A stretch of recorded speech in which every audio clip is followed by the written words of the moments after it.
les yeux si tu le souhaites et te mettre dans un endroit calme. Je te le conseille vivement en fait.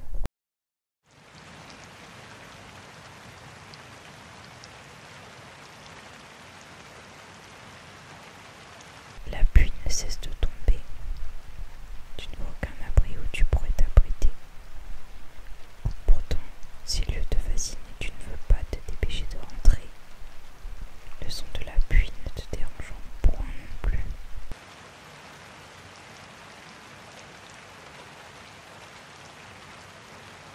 Tu te lèves du banc où tu attendais et continues ta marche sur le sentier principal, entouré d'arbres lumineux remplis de leurs feuilles. Une petite brise te couvre la peau de chaleur, contrastant avec les gouttes de pluie sèche et fraîche qui frappent tes vêtements et ta peau.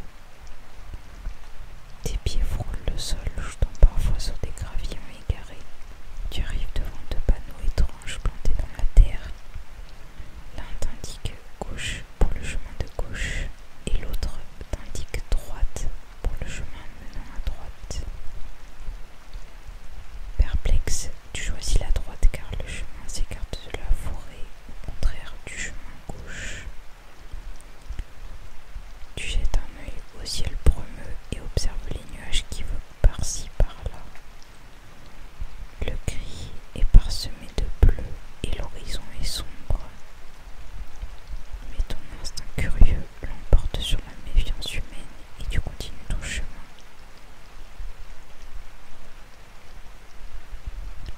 Le sable qui couvre le sentier ressemble à une espèce de boue et colle à tes chaussures, ce qui te dérange un peu, mais il n'y a pas d'autre chemin pour le moment.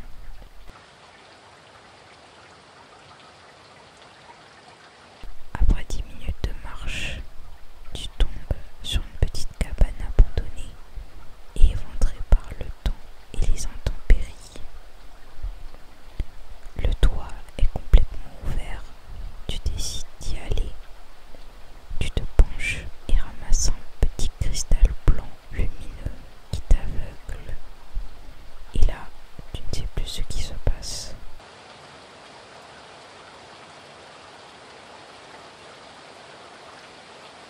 Tu t'es transporté ailleurs, dans un endroit où le ciel est d'un bleu éclatant, sans un nuage, une pluie très faible et un petit oiseau qui chante, perché sur une branche d'arbre.